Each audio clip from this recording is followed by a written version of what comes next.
The sound of breaking glass always came before the screaming. Chicago's South Side carried its own rhythm in late October, a mix of traffic and distant sirens, and the kind of cold that bit through cheap uniforms.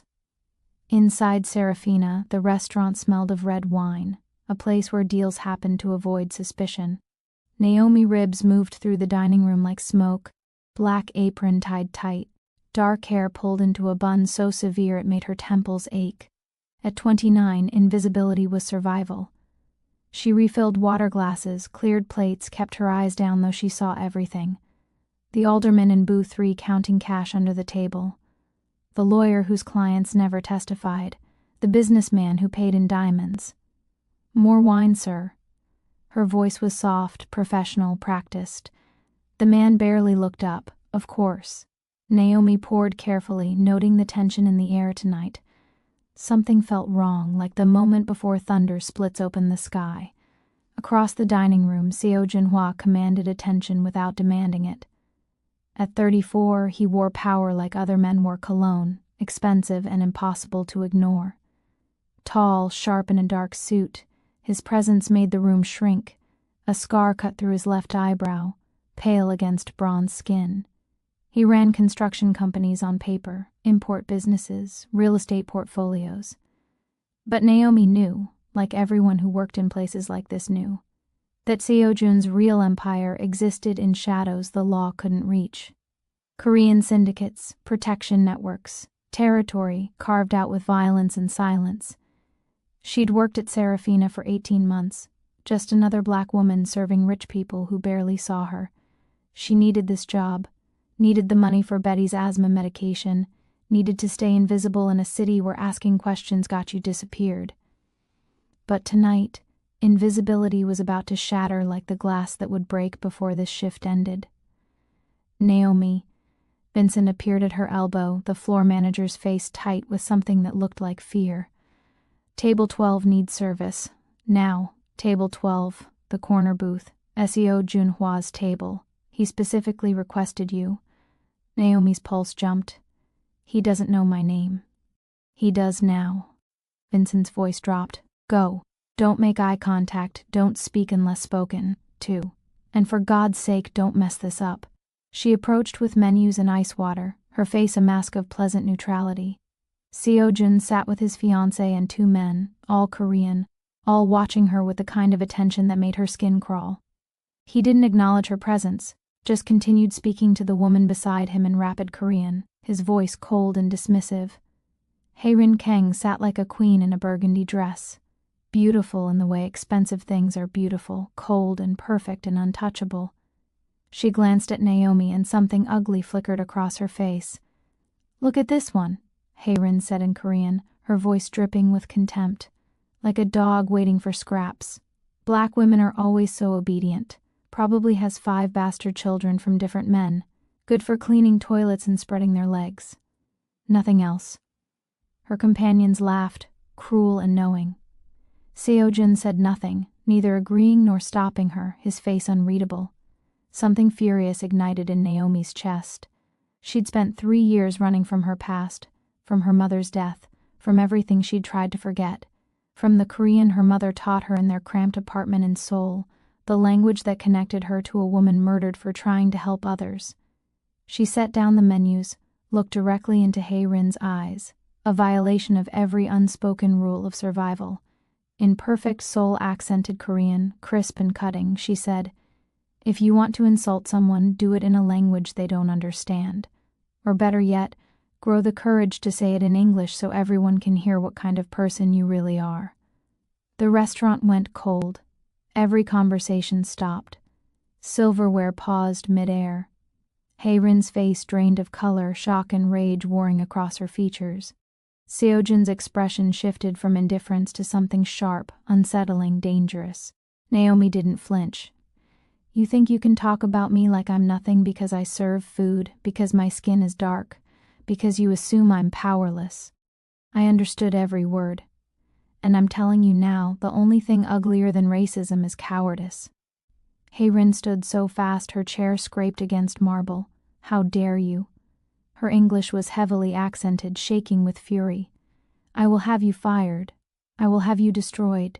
Do you know who I am, who he is?" Naomi's voice was steady, calm, the way her mother's had been when she'd stood up to powerful men who thought they could silence her.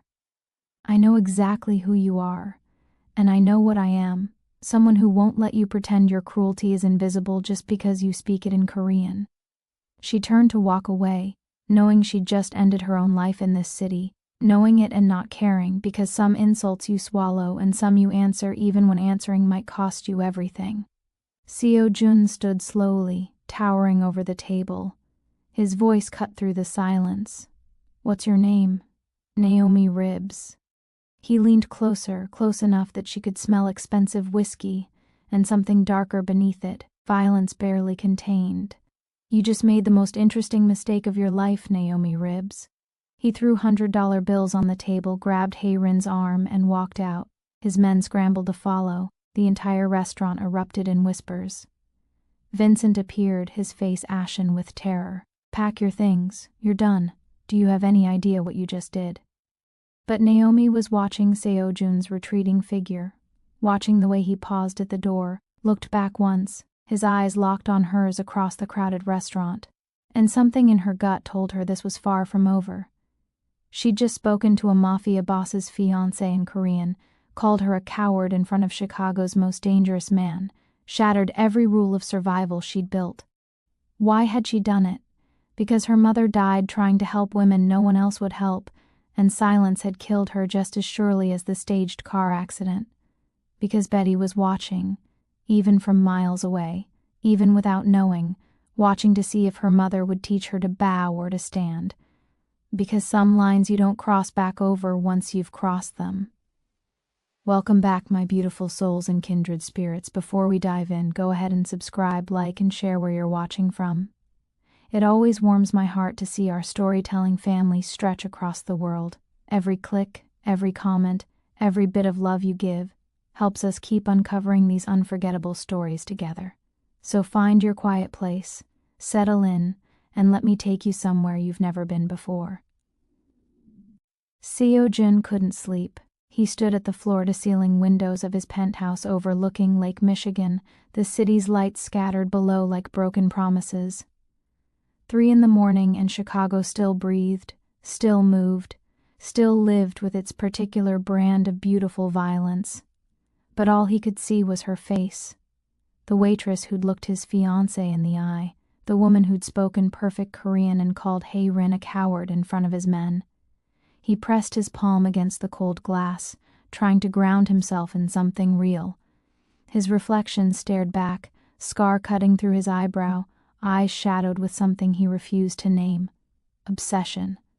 It had been 5 days since Serafina, 5 days since she'd shattered every rule of his world with one moment of fearless defiance. He'd replayed it 1,000 times. The way her spine had straightened, the fire in her dark eyes, the accent that belonged to Seoul's university district, to educated Koreans, to a world that shouldn't exist in a black waitress from Chicago's South Side. How did Naomi Ribs speak like she'd been raised in Korea? Behind him, his lieutenant Tae-gyun Min cleared his throat. The younger man looked exhausted, circles under his eyes from days of searching. "Boss, I have the report." Seo Jun didn't turn from the window. "Tell me." Naomi Ribs, 29, works 2 jobs, lives in a studio apartment in Pilsen, has an 8-year-old daughter named Betty. No father listed on the birth certificate.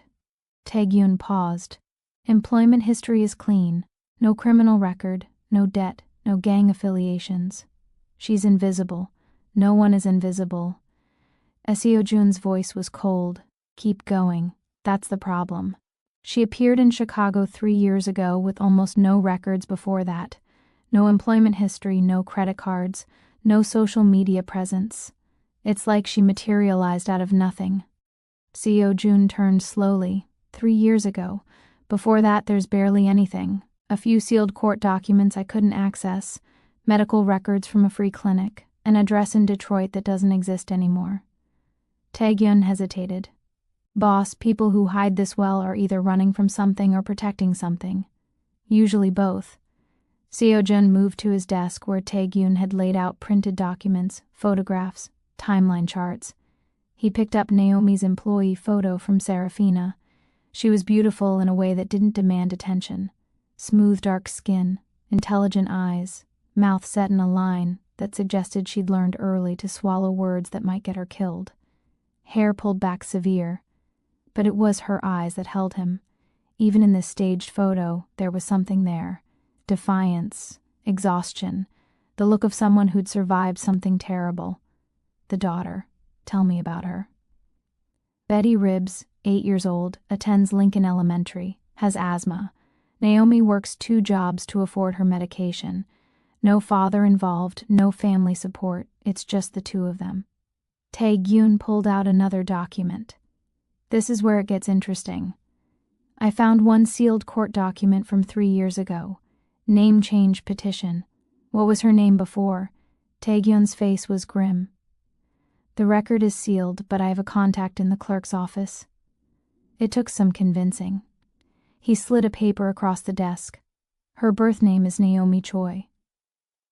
Mother was Dr. Suzanne Choi. The room went cold. Seo-jun's hand froze on the photograph. Say that again. Dr. Suzanne Choi, Korean-American physician who worked at a free clinic in New York 15 years ago. She died in a car accident. He paused. A staged car accident. Your father ordered it. Seo-jun's blood turned to ice. Memories flooded back, sharp and unwanted. His father, Seo-jin Hwa, in their home office, talking on the phone in clipped Korean. The doctor is becoming a problem. She's documenting everything, treating the women, helping them escape. She has evidence. 3 days later, news reports about a tragic accident. A respected physician killed when her car went off a bridge.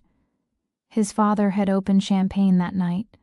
Seo-jun had been 19, already learning the Empire's darkest secrets.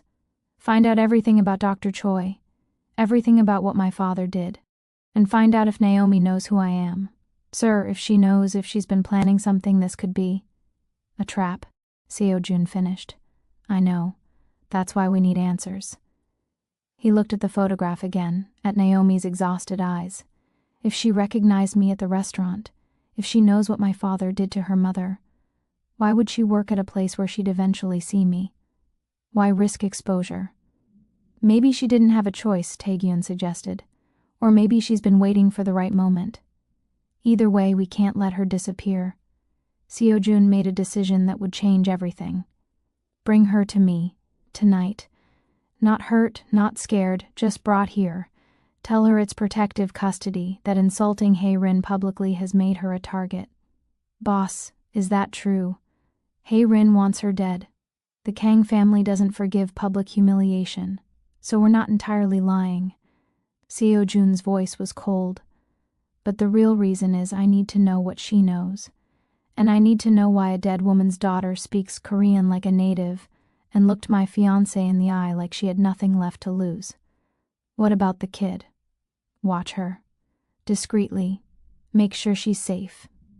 If Naomi is planning something, the daughter is leverage. And if she's not, if she's just a woman trying to survive, then the daughter is still leverage. Just a different kind. Tae-gyun left. Seo-jun stood alone in his penthouse, looking at a photograph of a woman who'd called his fiancé a coward, who spoke his language, who might be the daughter of someone his father murdered. He should kill her. It was the smart play, the safe play. But something in her eyes stopped him, the same thing that had stopped him from agreeing when Hae-rin spat racist poison. The exhausted defiance of someone who'd already survived the worst and decided they'd rather die standing than live kneeling. His phone buzzed. Hae-rin. I want that woman dealt with. She humiliated me in front of everyone. I want her gone. It's handled. How? My way. There was a long pause. You're protecting her. Hae-rin's voice went cold. Why? Because she's a loose end. I need to know who she is before I decide what to do with her. Hae-rin laughed, sharp and cruel. You're fascinated by her. I saw your face at the restaurant. Be careful, Seo-jun.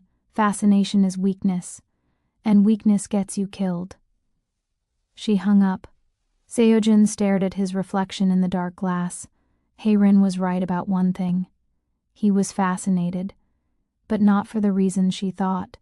Not because Naomi was beautiful, though she was. Not because she'd been brave, though that was part of it. He was fascinated because for the first time in his life, someone had looked at his world, his power, his violence, and chosen truth over survival. And he needed to know why.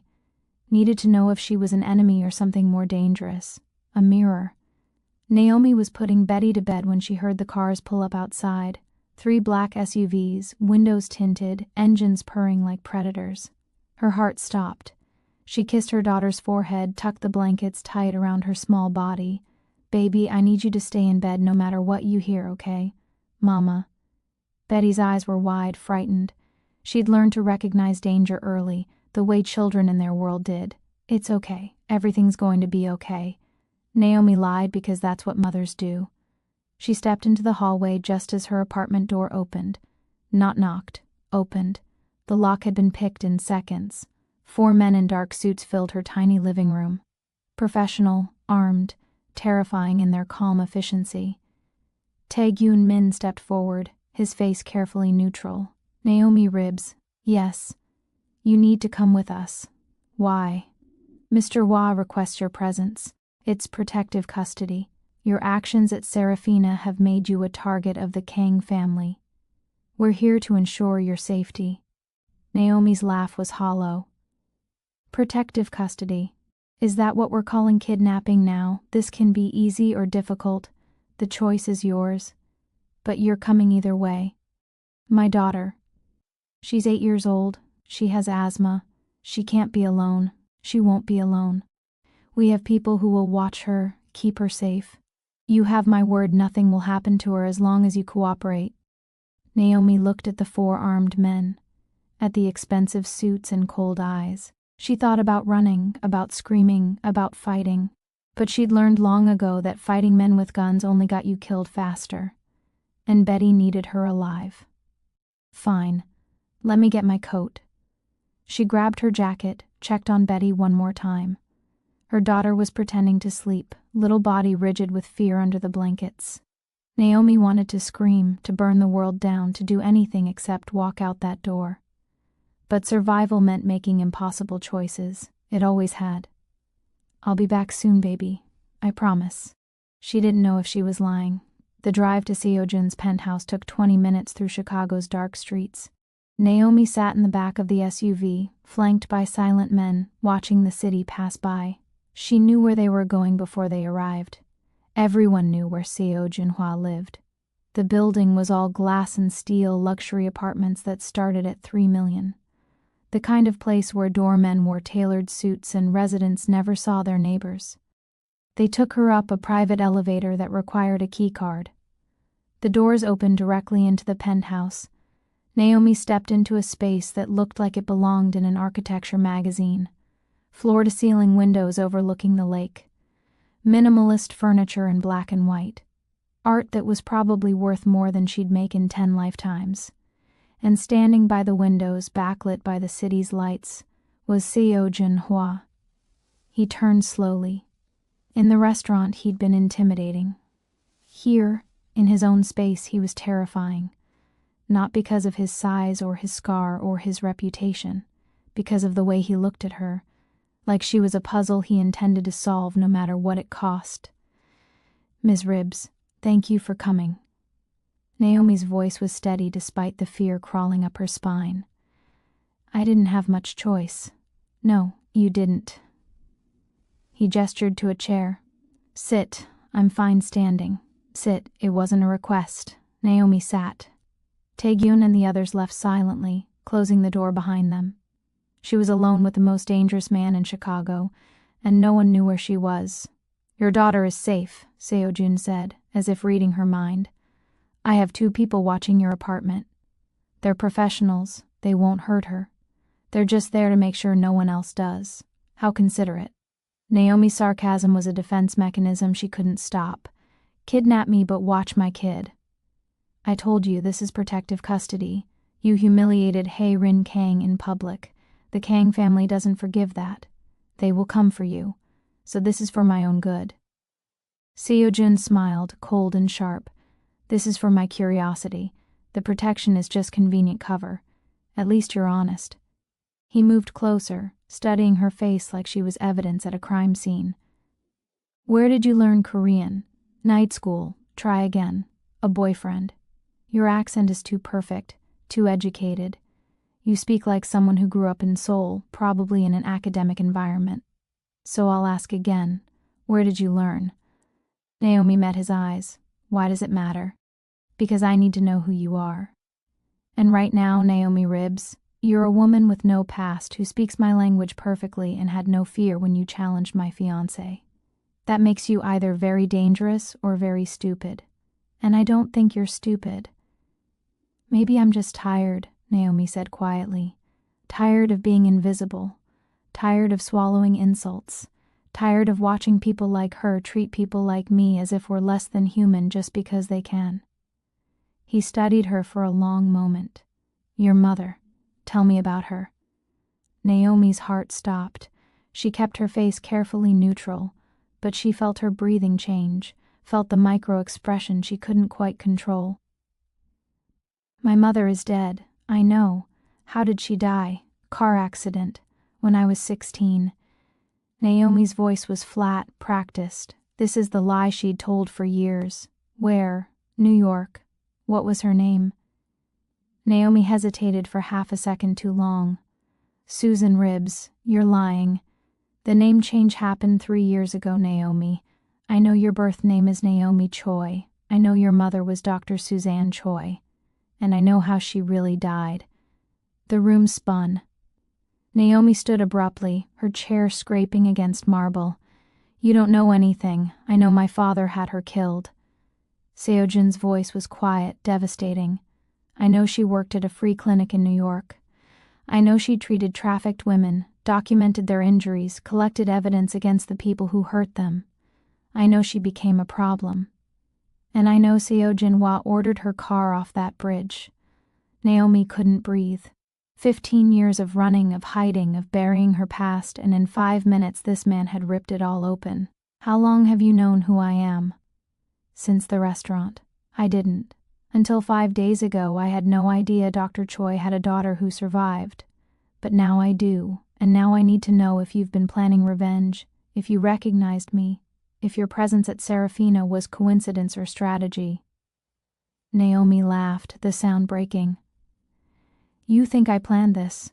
You think I wanted to be anywhere near you. I've spent 3 years hiding, changing my name, working terrible jobs, staying invisible, keeping my daughter safe. The last thing I wanted was to see your face. But she recognized you, at the restaurant. When you walked in with Hae-rin, you knew who I was. Yes. Naomi's voice cracked. I knew. I saw you and I wanted to run. But I couldn't. I needed that job. I needed the money. So I kept my head down and prayed you wouldn't notice me. But then she started talking, started saying those things, and I just couldn't swallow it anymore. Seo-jin moved closer. She could see the scar through his eyebrow up close now, a pale line bisecting dark skin. You knew I was Seo-jin Hwa's son. You knew I was the man who inherited the empire that killed your mother. And you still challenged Hae-rin. Yes, why? Because I'm tired of being afraid. Naomi's voice was raw. I'm tired of hiding. I'm tired of teaching my daughter that survival means silence.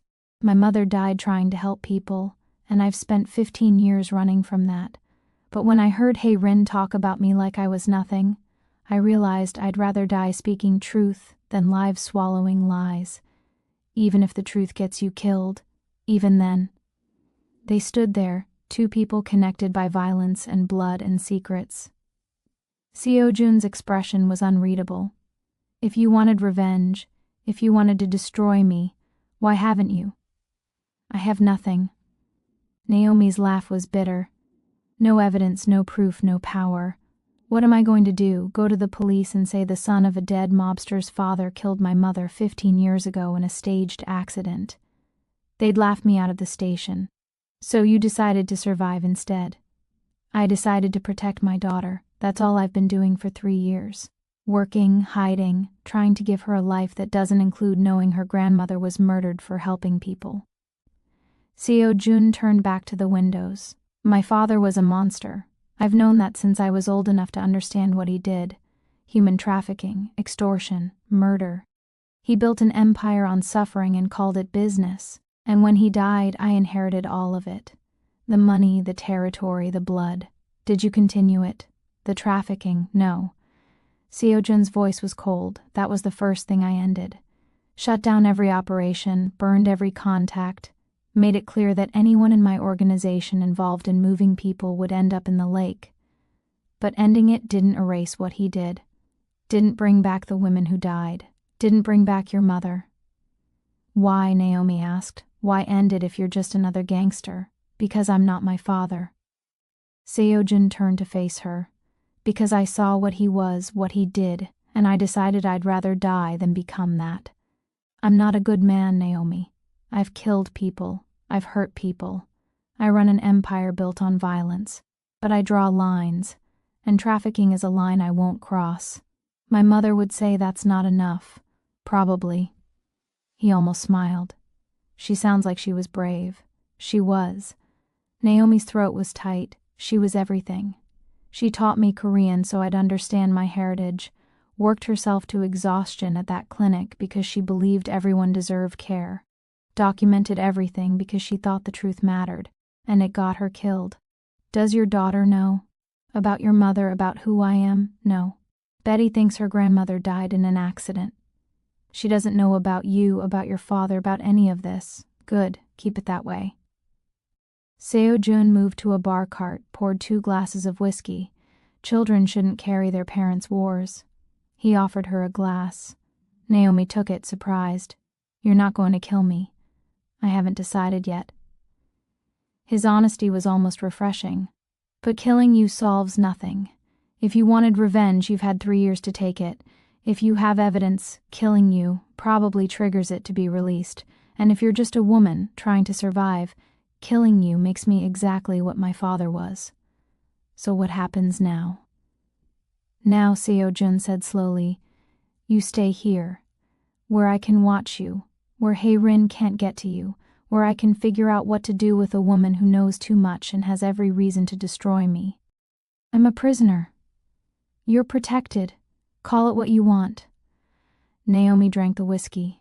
It burned going down, expensive and smooth and nothing like the cheap liquor she could usually afford. And Betty, she's safe. As long as you cooperate, as long as you don't try to run or contact anyone, your daughter will be watched but unharmed. You have my word. Your word means nothing to me. Fair, Seo-jun acknowledged. But it's all I'm offering. So choose. Stay here where you're safe and your daughter is protected, or leave and take your chances with Hae-rin, who will kill you slowly just to make a point. Naomi looked around the penthouse. Luxury prison was still prison. But alive in a cage was better than dead in the street. And Betty needed her mother alive. Fine, I'll stay. But if anything happens to my daughter, if anyone hurts her, I will find a way to destroy you. I don't care if it kills me. I believe you. Seo-jun's voice was quiet. Which is why nothing will happen to her. He showed her to a guest room that was larger than her entire apartment. Private bathroom, walk-in closet, windows overlooking the city. There are clothes in your size, toiletries, everything you need. How did you know my size? I'm thorough. Naomi wanted to throw something at his head. Instead, she asked, how long what? How long am I staying here, until I'm convinced you're not a threat? Or until Hae-rin forgets about you, which given her personality might be never. So forever. Possibly. He moved to leave, paused at the door. For what it's worth, I'm sorry about your mother. My father did a lot of terrible things, but what he did to her, to the women she was trying to help, that was among the worst. And I can't undo it. Sorry doesn't bring her back. No. But it's true anyway. He left. Naomi stood alone in a room that cost more per night than she made in a month, looking out at a city that had taken everything from her, and she let herself cry for the first time in years. Not because she was trapped, not because she was scared, but because for 15 years she'd been running from her mother's death, and now she was living in the home of the man whose father had ordered it. And somehow, impossibly, she'd have to survive this too. Days blurred into a week. Naomi was a prisoner in a gilded cage, unable to leave the penthouse, unable to contact anyone except through supervised calls to Betty. Her daughter was scared but safe, staying with a professional nanny Seo Jun had hired.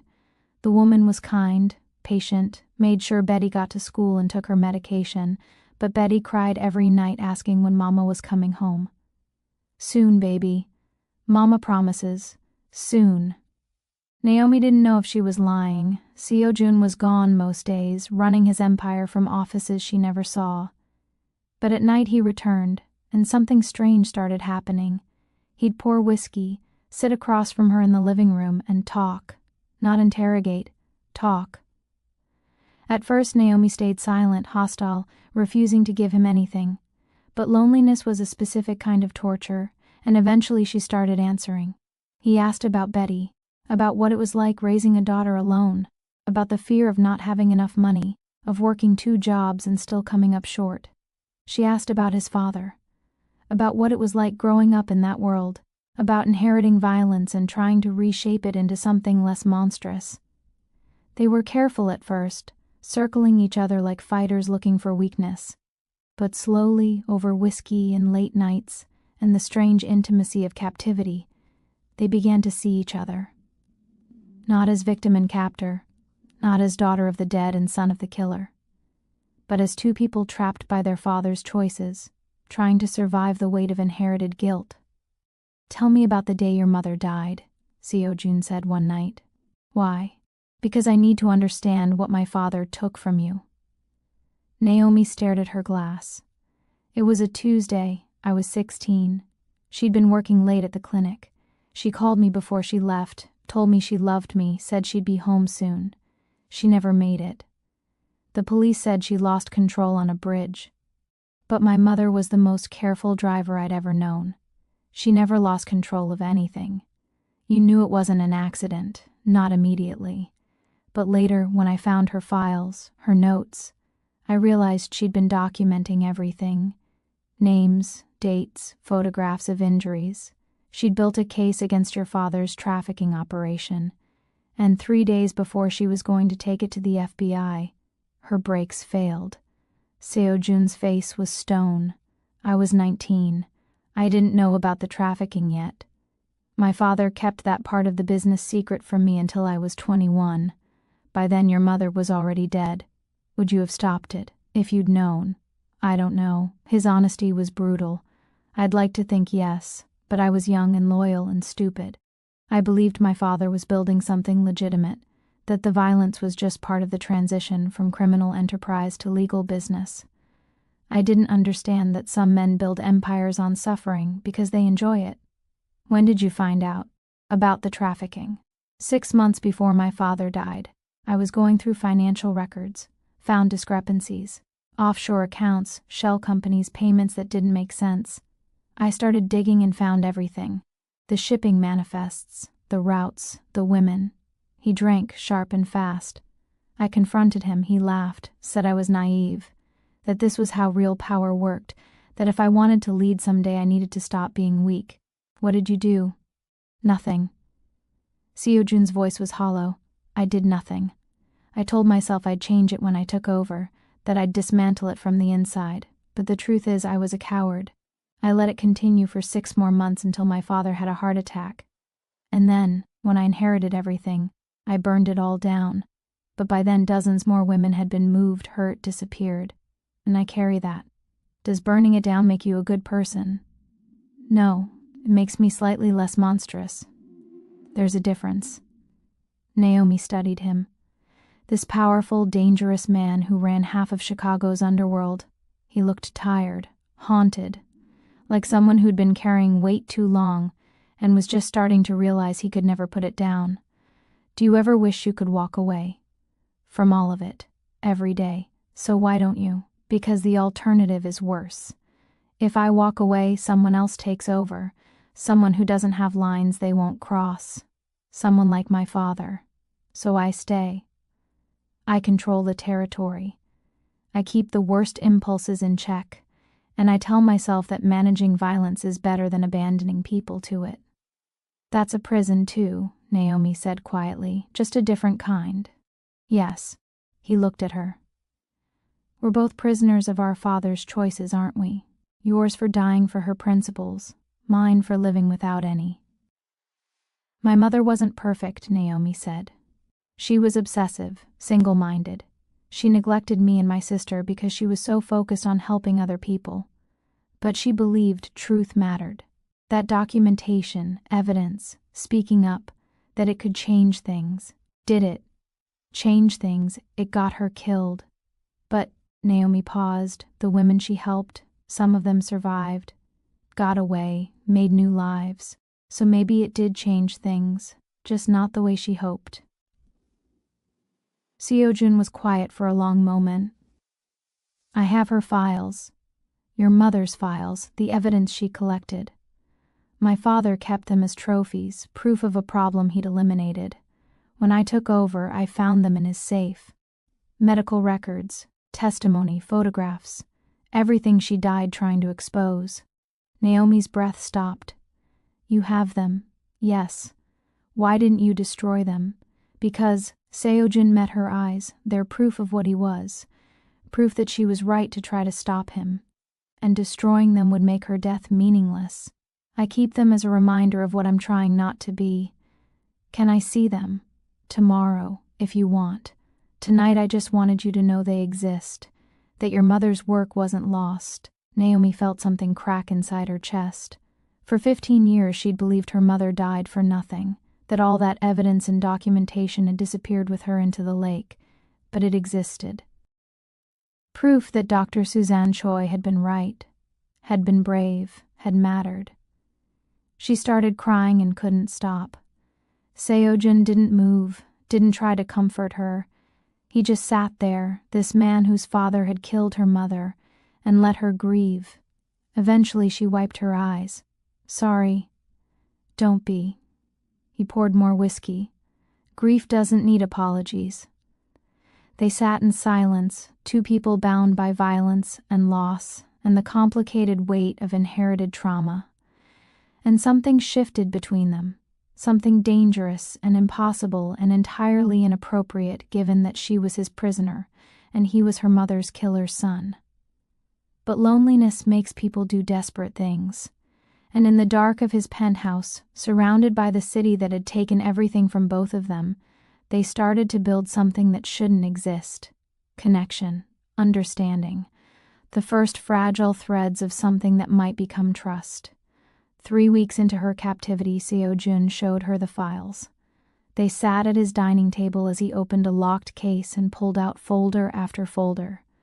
Naomi's hands shook as she touched her mother's handwriting. Patient notes in precise medical terminology, dates, names, injuries documented with clinical detachment that couldn't hide the horror underneath. Trafficking victim, approximately 19 years old, Korean national. Multiple contusions, evidence of sexual assault, malnourishment. Patient states she was promised work as a nanny, was instead sold to a brothel in Manhattan, transported via shipping container. 5 other women with her, 1 died during transport. Naomi read for hours, page after page of suffering, women who'd been lured, trapped, bought and sold like animals. Her mother had treated them, protected them, given them voice, and in the margins in her mother's neat handwriting were names: Seo-jin Hwa, Vincent Moretti, Peter Zhao, the men who'd profited from this. This one, Naomi's voice broke as she touched a photograph. This woman, I remember her. She came to our apartment once. My mother hid her in our bathroom for 3 days while she arranged safe transport. I was 12. I gave her my blanket. Haewon Park, Seo-jun read from the notes. Age 23, trafficked from Busan. Your mother helped her get to a women's shelter in Boston. Last known status, alive and working as a translator. She made it.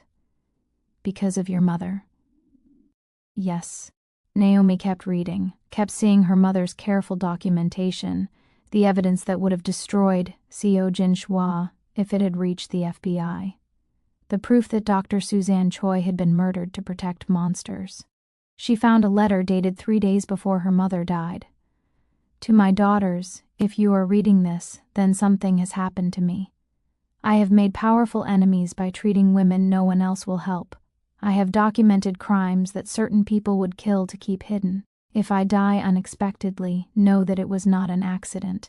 The evidence in this file is everything I have collected over 5 years. Names, dates, financial records, testimony from 37 women who survived human trafficking operations run by organized crime syndicates in New York and Chicago.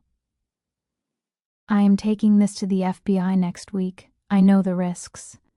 But silence is complicity, and I cannot live with myself if I stay silent. You may never see this letter, you may never know what I was trying to do, but I need you to understand that some fights are worth the cost, that protecting the vulnerable matters more than protecting yourself, that truth, even dangerous truth, is the only inheritance worth leaving. I love you both. Please forgive me for choosing this fight. Please remember that I believed in something bigger than safety. Mom, Naomi couldn't breathe. Her mother had known she might die, had done it anyway. That's why I kept them, Seojin said quietly, because she was brave enough to die for this, and destroying that evidence would be one more victory for my father. Naomi looked up at him, this man whose father had murdered hers. What do we do with them? Whatever you want, they're your mother's legacy, not mine. I could go to the FBI now, Naomi said slowly. 15 years late, but this is still evidence of crimes. Your father is dead, but some of these men are probably still alive. It would destroy them, yes. It would also destroy me. Some of the financial records connect to businesses I still own. Money my father invested in legitimate enterprises using profits from trafficking. I'd be implicated, I know. Naomi met his eyes. Is that why you're showing me? Testing whether I'll use it? No. He was very still. I'm showing you because you deserve to know what your mother died for. And because if you decide to use it, to finish what she started, I won't stop you, even if it destroys you. Even then, they sat there with 15 years of evidence between them. Proof of suffering, proof of courage, proof that one woman had tried to stop an empire and paid for it with her life. I'm not ready, Naomi said finally, to decide, to know what's right, neither am I. Something changed after that. The careful distance they'd maintained, the prisoner and captor dynamic, began to dissolve. They started talking more honestly, about their childhoods, about the weight of being their parents' children, about the impossibility of escaping who you're born being. Seojin told her about watching his father beat men in their basement, about being 12 years old and learning that violence was currency, about his first kill at 17, a rival gang member, how he'd thrown up afterward and his father had called him weak. Naomi told him about her mother's obsession with helping people, about feeling invisible while her mother saved strangers, about her younger sister who died of an overdose 2 years after their mother's death, unable to survive the grief.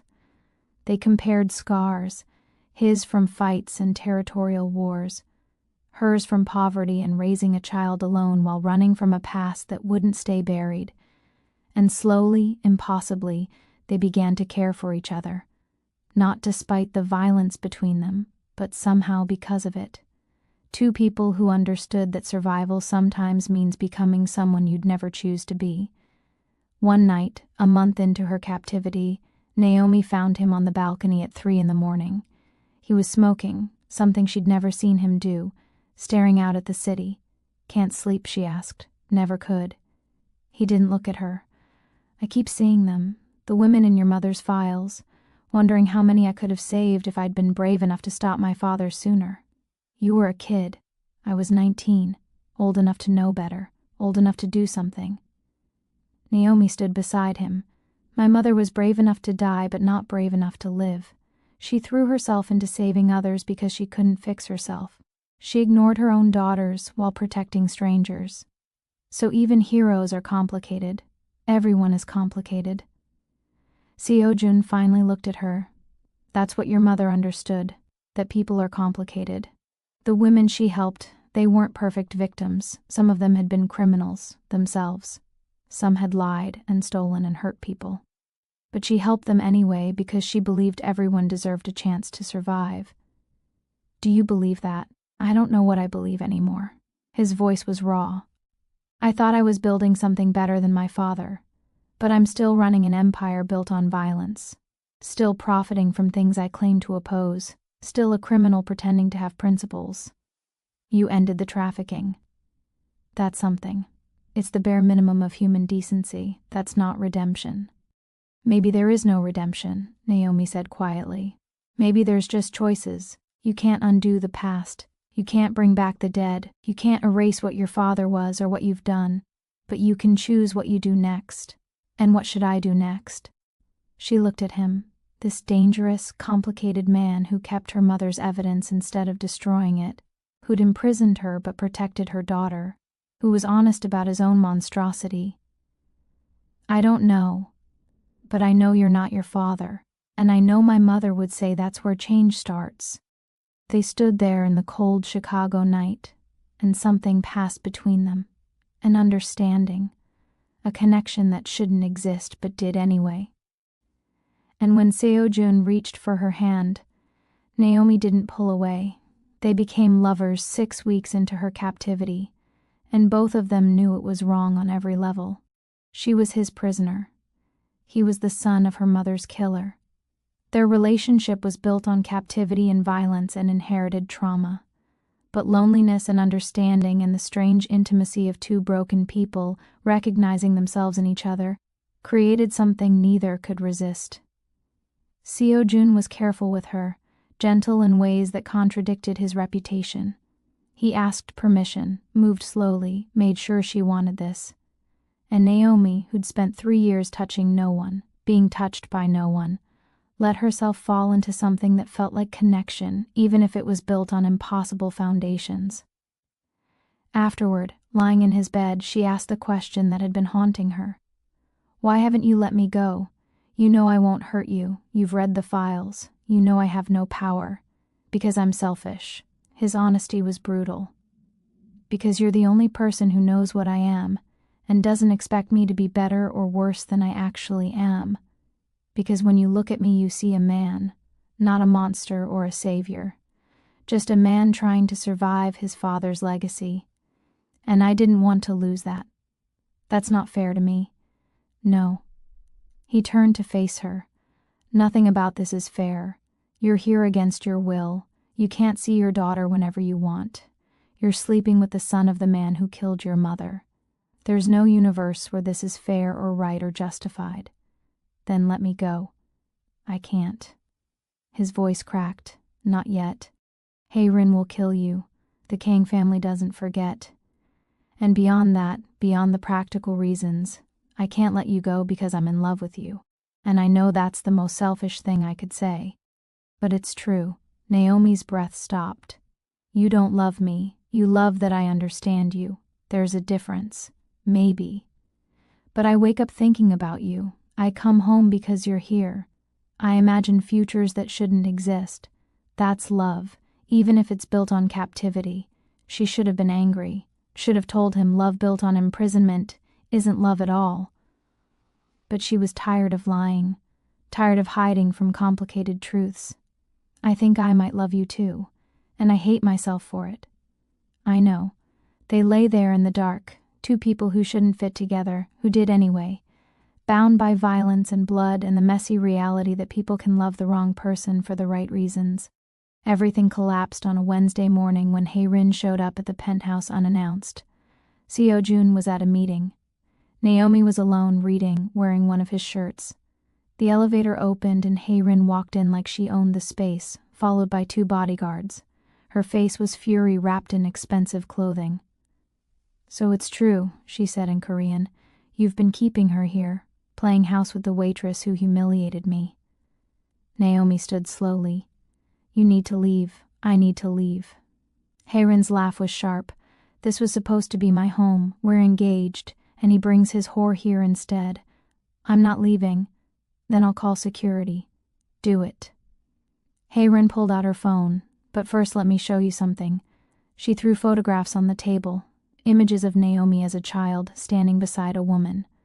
Dr. Suzanne Choi. Your mother. Naomi's blood went cold. Where did you get these? I hired an investigator. Hayren's voice was poisonous. I wanted to know who you were, why Seojun was so fascinated, and I found something very interesting. Your mother was the doctor who tried to expose the trafficking operations. The woman Seojun Hwa had killed 15 years ago. She circled Naomi like a predator. Seojun knows this, doesn't he? He knows exactly who you are.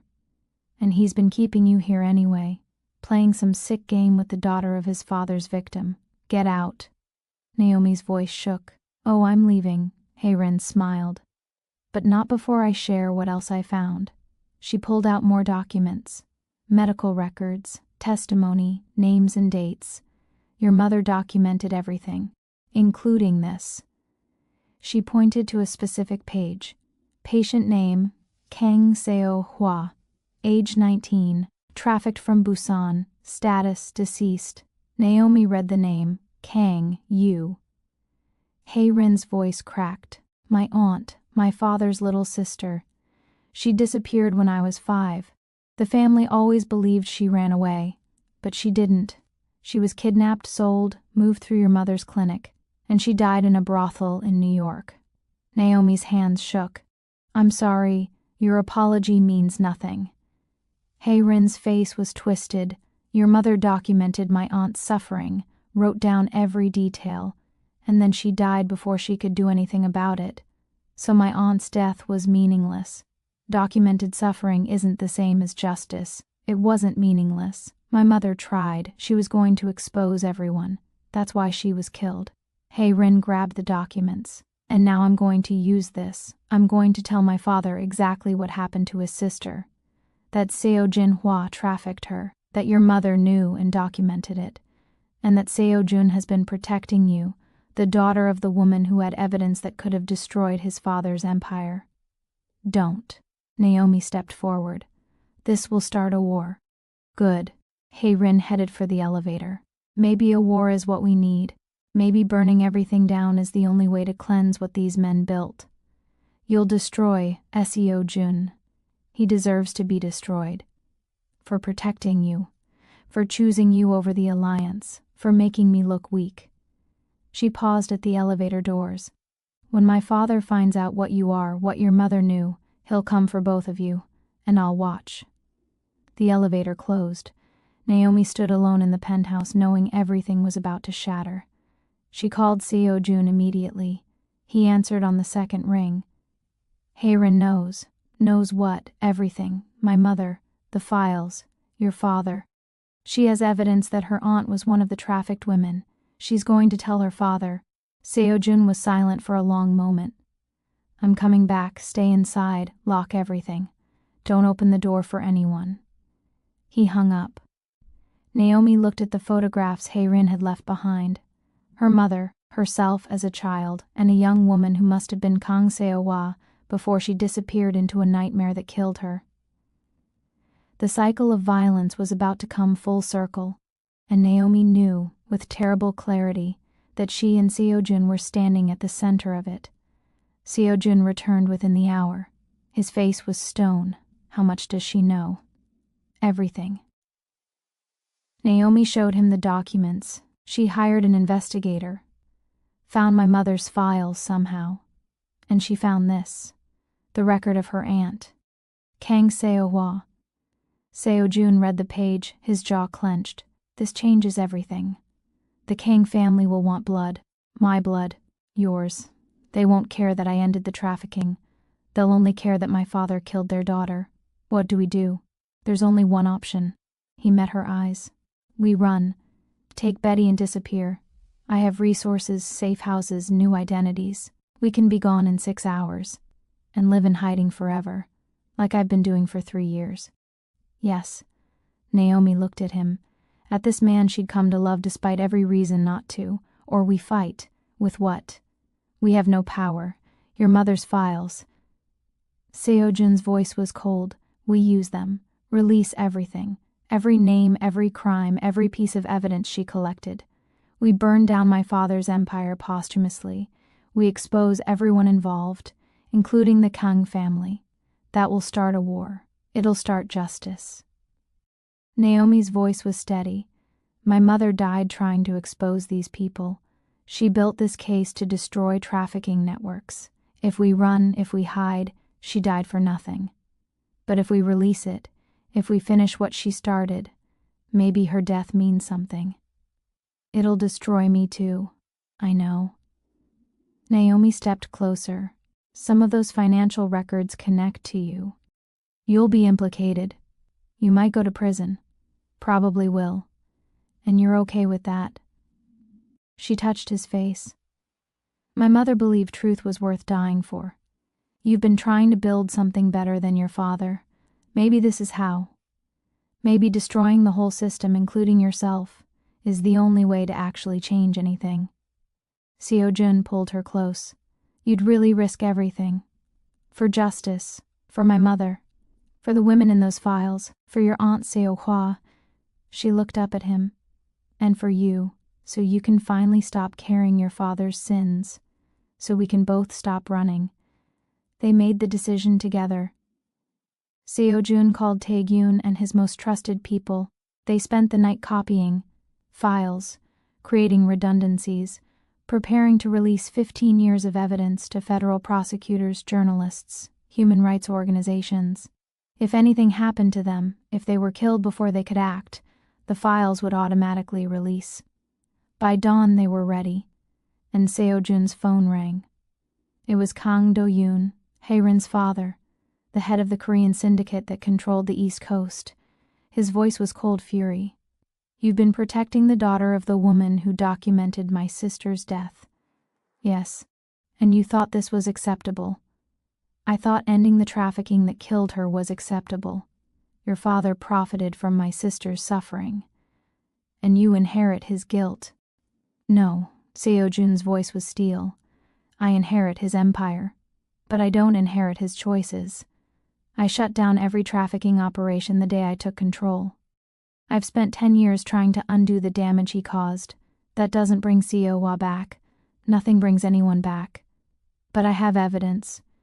Your sister's testimony, medical records, documentation of everyone involved in her trafficking, and I'm releasing it, all of it, to the FBI, to journalists, to human rights groups. Everyone who hurt her will be exposed, including your family. Silence. Then Kang Do-yoon spoke very quietly. You're declaring war. I'm declaring justice. There's a difference. My daughter says you've fallen in love with this woman, Naomi, the doctor's daughter. Yes. Then you're a fool. Love makes you weak. It makes you vulnerable. It makes you human. Seojun looked at Naomi. I'll take that over being my father. Meet me, Kang Do-yoon said. Tomorrow. Neutral ground. Bring the woman. We'll discuss this like civilized men before we decide whether to go to war. And if I refuse, then I'll assume you're a coward. And I'll come for you, her, and the child. Tomorrow at noon. An abandoned factory in Pilsen. Come alone except for the woman. Seojun agreed. When he hung up, Naomi was already shaking her head. It's a trap. Probably.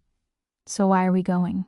Because, Seojun said quietly, running means living in fear forever, and I'm tired of fear. They contacted Betty's school, had Taegyun move her to a secure location. Naomi called her daughter, promised her everything would be okay. Baby, Mama has to do something important tomorrow, something scary. But when it's done, we'll be together. I promise. Mama, I'm scared. Me too. But scared doesn't mean we stop.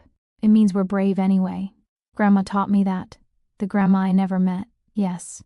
Naomi's throat was tight.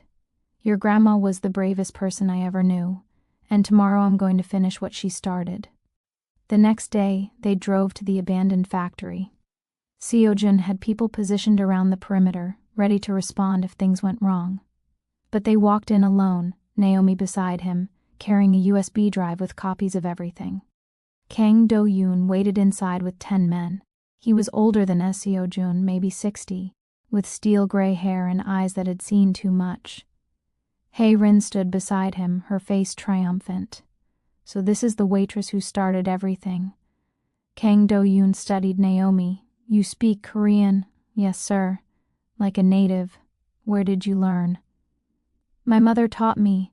She worked in Seoul for several years, and then she came to America and died trying to expose my family's involvement in human trafficking. Naomi met his eyes. She died trying to help women no one else would help, including your sister. You have proof. Seo Jun held up the USB drive, 15 years of evidence, medical records, financial documents, shipping manifests, testimony from survivors, your sister's testimony, everything your family did, everything my father did, everyone who profited from suffering. Play it. Seo Jun plugged the drive into a laptop they'd brought, the screen filled with scanned documents, medical records in Dr. Suzanne Choi's handwriting. Patient Kang Seo-kwa, age 19, Korean national, brought to clinic with multiple injuries consistent with assault and prolonged captivity. Patient reports being kidnapped in Busan, promised work as a translator, transported to New York in a shipping container, sold to a brothel in Manhattan. Has been held for approximately 8 months, extremely malnourished. Signs of drug addiction, likely forced. Patient is terrified, refuses to give real name initially. Eventually revealed identity after I promised protection. Then photographs. A young woman who looked like Hye-rin, same bone structure, same eyes. But hollow, broken, barely alive. More documents, financial records showing payments from Seo Jin Hwa to various organizations. Shipping manifests, routes, names. Then audio testimony. A woman's voice, speaking in Korean, broken and scared. My name is Kang Seo-wa. I am 19 years old. I was taken from Busan 6 months ago. They promised me work, they sold me. I've been moved 3 times, used, hurt. I don't know if I'll survive this. But Dr. Choi says if I tell my story, maybe it will help stop this from happening to others. So I'm telling it. My family, if you ever hear this, I'm sorry I couldn't come home. I love you. Tell my brother I loved him. The recording ended.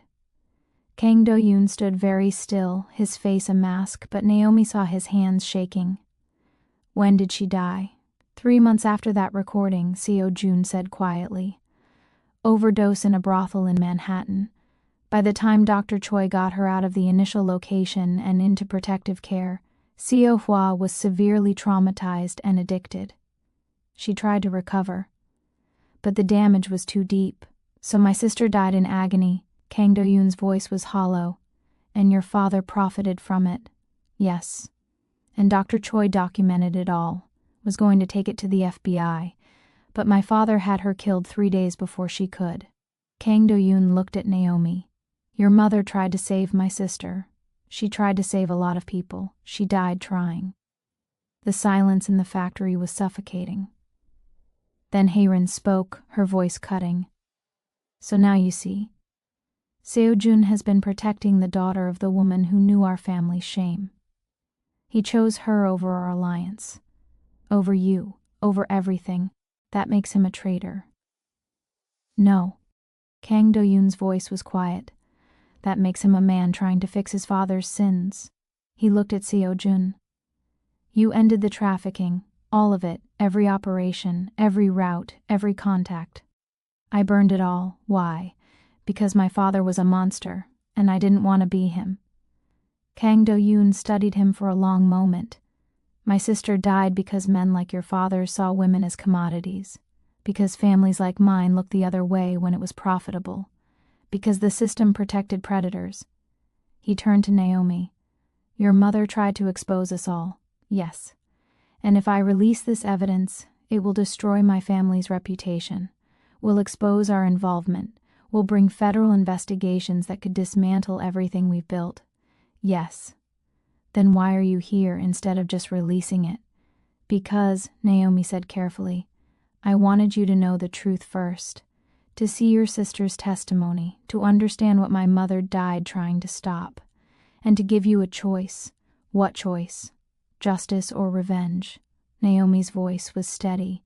You can kill us, start a war, protect your family's reputation by silencing the evidence. That's revenge. Or you can help us release it. Stand with your sister's testimony. Use your power to actually change things instead of just protecting what exists. That's justice. And if I choose revenge, then people like my mother died for nothing, and your sister's suffering stays hidden, and nothing changes. Kang Do-yoon looked at his daughter. Hae-rin's face was fury. Father, they're manipulating you. We cannot allow this evidence to be released. It will destroy everything. Your aunt Seo-wa is already destroyed. Kang Do-yoon's voice broke. She died screaming in a brothel while we looked for her in all the wrong places. While I told myself she'd run away, that she'd chosen to abandon the family. But she didn't choose anything. She was taken, hurt, killed, and I never knew. Now you know. Naomi stepped forward. And you can choose what to do with that knowledge. You can bury it, or you can honor her. The silence stretched. Then Kang Do-yoon made a decision. Release the evidence. All of it. His voice was steel. My sister deserves justice, even if it costs me everything. Father, no.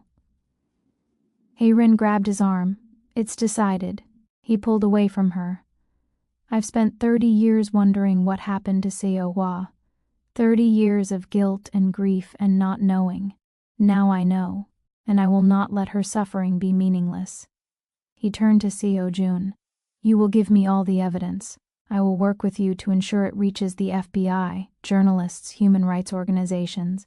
We will expose everyone involved, including members of my own family. That will make you enemies. I already have enemies. At least this way I'll have honor. Hae-rin's face twisted. You're choosing them over your own family. I'm choosing Seo-wa. He looked at his daughter. You've become what I raised you to be. Cold, calculating, focused on power. But you've forgotten why we fight for power. To protect the people we love. And I failed to protect my sister. I won't fail her memory too. What about our alliance? What about the Empire? Hae-rin's voice was desperate. The Empire was built on blood. Kang Do-yoon's voice was final. Maybe it's time it fell. Hae-rin looked at all of them, her face a mask of rage and betrayal.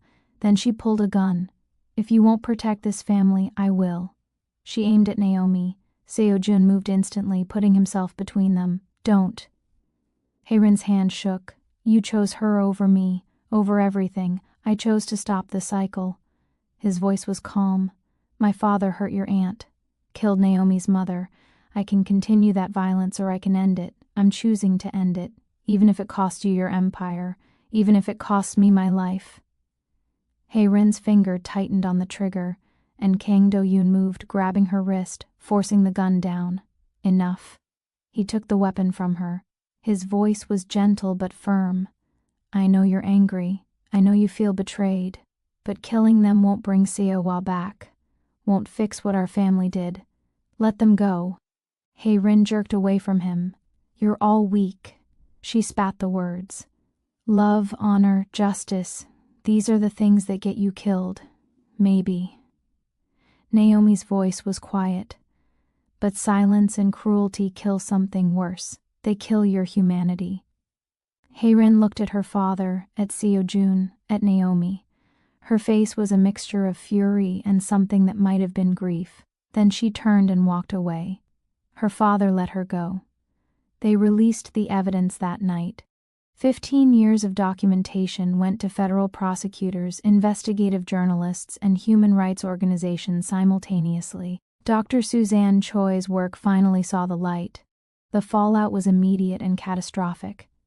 Federal investigations began within days. Arrest warrants were issued. The trafficking network that had operated for decades collapsed. Survivors came forward. Women who'd been silent for years, terrified of retaliation, saw the evidence released and decided to speak.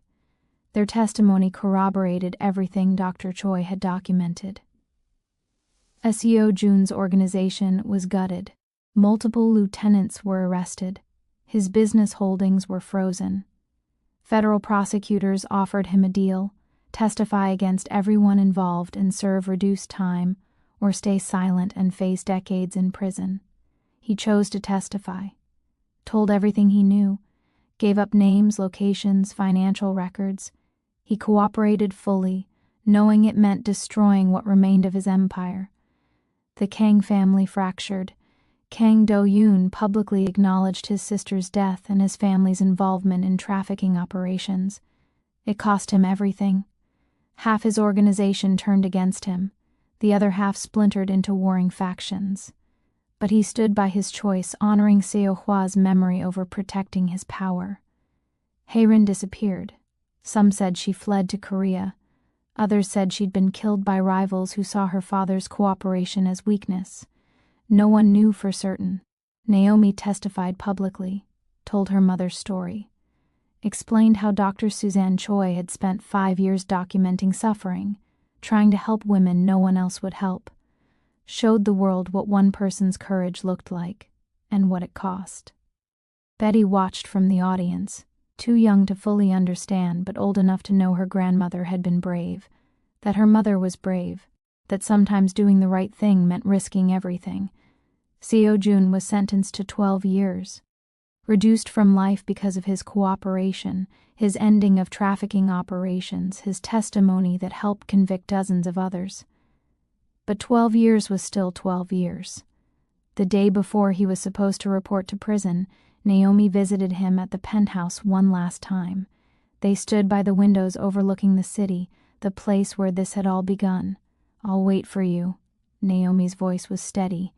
"Don't." Seo Jun turned to face her. "You'll be 41 when I get out. Betty will be 20. You deserve a life that isn't waiting for a criminal to finish his sentence. I love you. That's why I'm asking you not to wait." Naomi touched his face. "My mother loved truth. She died for it. You're choosing accountability over freedom. That's its own kind of truth. And I love you for it. It's not fair to you. Nothing about this has been fair." She smiled sadly. "But it's real. And I'd rather have real than fair." They made love one last time. Slow and gentle and full of grief. Two people who'd found each other in the wreckage of their father's choices, who'd built something impossible, who were about to be separated by the consequences of trying to do right. In the morning, Seo Jun surrendered himself to federal custody. Naomi watched him walk away in handcuffs, knowing it would be years before she touched him again. But she didn't regret it, didn't regret exposing the truth, didn't regret finishing what her mother started. Because some cycles need to be broken no matter what it costs. 3 years later, Naomi stood in front of a building in Chicago's South Side, a renovated space that had once been a warehouse. Now it was a clinic. Free medical care, mental health services, legal aid, support for trafficking survivors, resources for women escaping abuse. The sign above the door read, "Dr. Suzanne Choi Memorial Center." Betty stood beside her, 11 years old now, reading the plaque. Grandma really did all this. Tried to. Naomi's throat was tight. She built the case, documented everything, and now we're finishing it. The center had been Naomi's project for 3 years, using some of the settlement money from the federal case, donations from organizations that had used her mother's evidence, grants from foundations that supported trafficking survivors. She'd built what her mother had dreamed of, a place where women could get help without judgment, where suffering was documented not to be buried but to be witnessed, validated, healed. Kang Do-yoon had helped, donated money, used his remaining connections to protect the center. He visited sometimes, looking at the photographs of survivors who'd gotten help, knowing his sister's testimony had made this possible. He'd lost his empire but found something else, purpose, a different kind of honor. Inside, Naomi ran support groups, helped women navigate the legal system, connected survivors with resources, She used her Korean, her experience, her understanding of how systems failed people, and she built something real, something her mother would have been proud of. Seo-jun wrote letters from prison, long detailed letters about what he was learning, how he was trying to understand his own violence, what he wanted to be when he got out. Naomi wrote back, told him about the center, about Betty growing up brave and smart, about building something clean from all the blood. They weren't promises, they were just honest. And 9 years after he went in, Seo-jun walked out of federal prison. Naomi was waiting, Betty beside her, almost 18 now, preparing for college. He looked older, grayer, tired. But his eyes were clear. Hello, hello. They stood there, two people who'd loved each other in captivity, who'd chosen truth over survival, who'd waited almost a decade to see if what they'd built could survive real life. Betty spoke first. Mom talks about you a lot. Seo-jun's voice was rough. All bad things, I hope. She says you chose accountability when you could have chosen power. That's pretty good. Betty smiled. Are you going to hurt her? No. Seo-jun met her eyes. I'm going to spend whatever time she'll give me trying to be worth the wait. Good, because she's the best person I know, and you better be decent to her. I will be. They went to the center together. Naomi showed him everything they'd built. The medical wing, the legal aid office, the child care space so mothers could get help without worrying about their kids, the memorial wall with photographs of survivors, women who'd made it out, who'd rebuilt their lives. Your mother's work, Seo-jun said quietly, looking at the wall. Finally finished, not finished. Naomi touched his hand, continued. There's always more women who need help, always more systems to change, but at least now they have somewhere to go. What do you want to do now? Seo-jun asked. Now that you've built this, keep building it. Naomi looked at him. And if you're interested, there's work here. Not leadership, not control, just work. Helping people. Using what you know about how these systems work to tear them apart from the inside. You want me to work at a trafficking survivor center. I want you to choose what kind of person you're going to be now.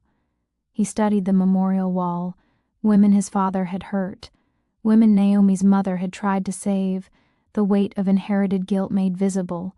I don't deserve redemption. No. But you can choose usefulness. You can spend the rest of your life helping undo the damage your father caused. That's not redemption. But it's something. Seo-jun looked at her, this woman who'd called his fiancé a coward, who'd survived captivity, who'd exposed his empire, who'd waited 9 years, who was offering him not forgiveness but possibility. I love you, I know. Naomi smiled. I love you too, and I'm tired of inherited violence, so let's build something else. They rebuilt their lives slowly. Seo-jun worked at the center doing intake, security, outreach to communities that didn't trust authorities. He used his knowledge of criminal networks to help law enforcement understand trafficking operations. He never led, never held power, just worked.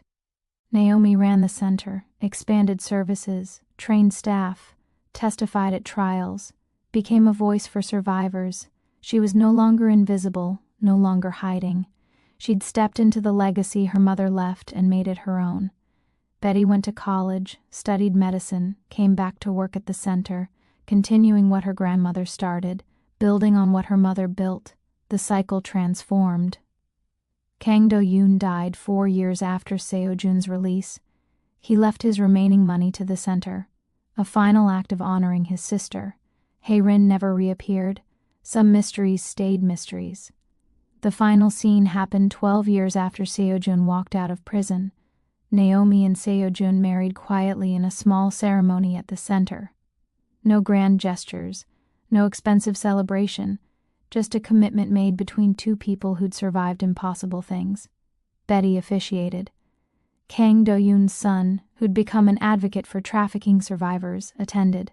Former patients from the center came, survivors who'd rebuilt their lives. And on the memorial wall they added 2 names, Dr. Suzanne Choi, who died trying to help women no one else would help, and Kang Seo-hwa, whose testimony finally brought justice.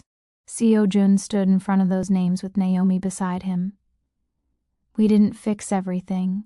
No, we didn't erase the past. No, we didn't earn redemption. No, Naomi took his hand, but we broke the cycle, and that's something. Yes. They left the center that night, two people bound by violence and blood and love, and walked into Chicago's cold air. Somewhere in whatever place the dead go, two women, one Korean-American doctor and one young trafficking victim, looked down and maybe, finally, rested. The cycle was broken. The violence was interrupted, and love, complicated and earned through suffering and choice, had survived. Not because it was easy, but because two people decided it was worth fighting for. That truth was worth more than silence. That accountability was worth more than power. That building something clean from blood-stained foundations was possible if you were willing to do the work. They walked home together, hand in hand, ready for whatever came next. Because the war was over, the empire was dust, and they were just two people in love, living not just surviving, building not just destroying, choosing every day to be something other than what their fathers were. Do well to subscribe to the channel and turn on notifications so you are the first to know when the next video drops. Thanks for listening.